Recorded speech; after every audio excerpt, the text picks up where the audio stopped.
Hello friends, आपके मेरे YouTube channel cook with love Mamta Verma में स्वागत है। आज की रेसिपी मैंने मटर से बनाई है। ये मटर का स्नैक्स है। इसे मैं तोड़ के दिखाती हूँ, जो काफ़ी ज़्यादा टेस्टी है। अंदर से अच्छी सी स्टफिंग है और ऊपर से काफ़ी क्रिस्पी है। इसके लिए सबसे पहले हम मटर को बॉईल करेंगे। इसके बाद हम ऑनियन को लेकर कट करेंगे बड़े बड़े स्लाइस में और उसे चॉपर में डाल देंगे और उसे उसके चॉपर से छोटे छोटे पीसेस में उसे कट कर लेंगे, चॉप कर लेंगे।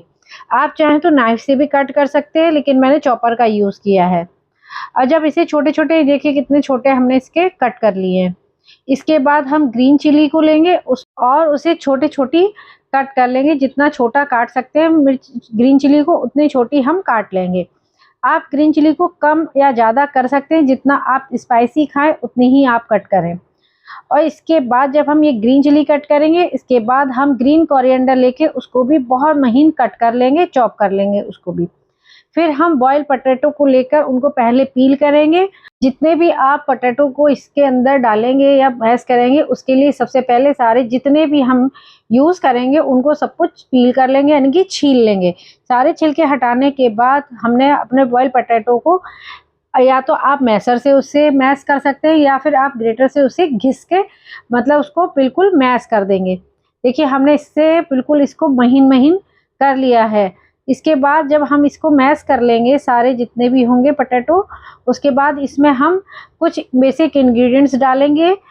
सबसे पहले इसमें हमने जो चॉप किया हुआ ऑनियन था उसको डालेंगे। इसके बाद ग्रीन चिली को डाल रहे हैं। फिर हमने जो कोरिएंडर भी चॉप करके रखा था उसको भी इसके अंदर डाल देंगे। इसके बाद हम इसमें 1 टीस्पून सॉल्ट डालेंगे। फिर रेड चिली डालेंगे 1 टीस्पून। इसके बाद 1 टीस्पून ड्राई कोरिएंडर डालेंगे। इसके बाद सीजनिंग डाल देंगे और जो हमने मटर बॉईल किया था उसको भी इसके अंदर ऐड करके फिर हम सारे मटेरियल को मिलाना शुरू कर देंगे। सारे मटेरियल को हम इस तरीके से मिलाएंगे कि वो कहीं भी मसाला कम ज़्यादा ना रह जाए, बल्कि वो सारे में मिल जाए अच्छे से। और मटर को भी हाथ से दबाते हुए हल्का हल्का फोड़ देंगे, जिससे मटर भी अच्छे से मिल जाए, ज़्यादा बड़ी ना रहे। जब इसमें मिला देंगे, इसके बाद हम इसमें अमचूर पाउडर को भी डाल देंगे। फिर सारे मसाले को फिर से हम मिला लेंगे अच्छे से।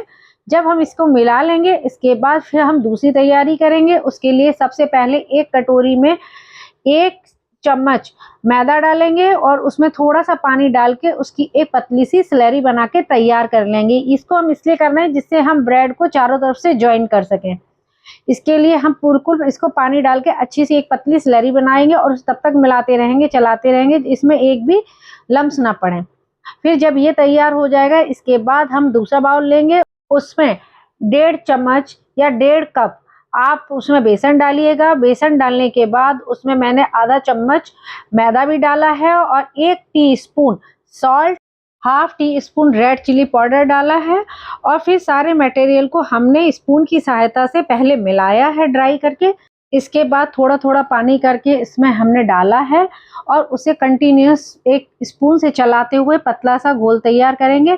पानी को हम अपनी ज़रूरत के अनुसार ही ऐड करेंगे, थोड़ा थोड़ा करके, एक साथ नहीं डालेंगे।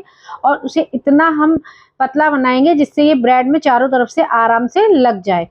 उसे लपेट लेंगे हम अच्छे से ब्रेड में। इस तरीके से हमें पतला सा गोल बनाना है। फिर उसके बाद एक कढ़ाई लेके उसमें हम ऑयल को गर्म करने के लिए रख देंगे।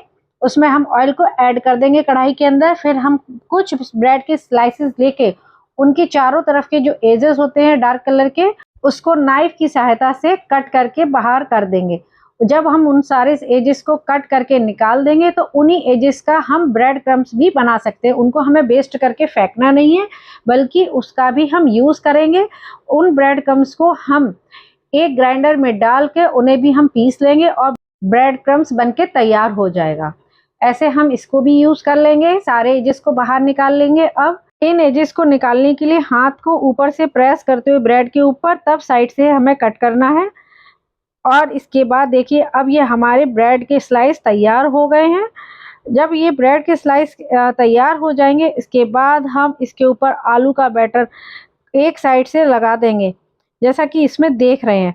इसमें हम साइड से लगा देंगे। इसके बाद जो मैदे की स्लरी तैयार की थी उसका हम यूज़ इसमें ही करेंगे ब्रेड के चारों तरफ हम अच्छे से लगा देंगे, उसका एक भी कॉर्नर छोड़ेंगे नहीं। और जब इसको स्लरी को लगा देंगे उसके बाद हम ब्रेड को फोल्ड कर देंगे और उसे अच्छे से दोनों हाथ की सहायता से हम उसको अच्छे से मोड़ेंगे और कोशिश करेंगे ये कहीं से खुला ना रह जाए। अब देखिए ये हमने हाथ से प्रेस करते हुए बंद करा है, और अगर ये बंद होने में ना आए तो थोड़ा सा हाथ में आप पानी लेकर भी उसे बंद कर सकते हैं। इसके बाद मैं आपको एक और तरीके से दिखा रही हूँ। हम ब्रेड लेंगे, उस पर थोड़ा सा हम पानी लगा देंगे, डिप कर देंगे पानी से थोड़ा सा। उसके बाद ब्रेड पर हम आलू जो हमने पेस्ट तैयार किया था आलू का, उसको हम इसमें चारों तरफ से अच्छे से लगा देंगे, ब्रेड को छोड़ेंगे नहीं बिल्कुल भी, और चारों तरफ से हम उसको लगा देंगे। इसके बाद हम दूसरा स्लाइस ब्रेड का लेंगे, उसके ऊपर से उस ब्रेड के स्लाइस को जो दूसरा हमने लिया है उसको लगा देंगे अच्छे से रख के और उसे प्रेस कर देंगे। फिर थोड़ा सा पानी लेके इसके ऊपर भी डालेंगे जिससे ये चिपक जाए अच्छे से। इसके बाद एक नाइफ से बीच में से हम कट करके 2 पीसेस में इसे हम डिवाइड कर लेंगे। आप इस तरीके से भी बना सकते हैं और जो मैंने पहले बताया उस तरीके से भी आप बना सकते हैं, जो आपको आसान लगे उस तरीके से आप बना लीजिए।